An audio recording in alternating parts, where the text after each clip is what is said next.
ay magluluto tayo ng pandesal. Pandesal. Sarap na pandesal. One tablespoon of, yes. Binuhay na namin ito. Dati ito kayo napatay, ngayon binuhay na namin. Yes na. Ang aking sauce chef is from Toronto. Tapos, sunod niyo yung asukal. Ito, asin. So, then, Itlog ito dyan galing sa red bahay. Okay. Halo, Halo. 4 na tasang harina. 4 cups of flour. Yun eh.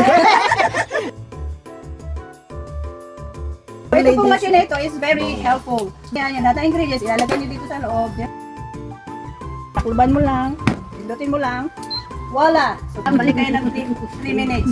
Few moments later. Ano, imasa.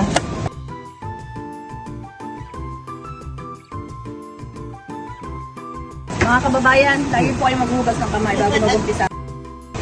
Ito naman po ay ano lang, pambahay, kaya hindi na namin kailangan pare-parehas. Kasi ito yun na, kailangan basahin para dumikit ang breadcrumb.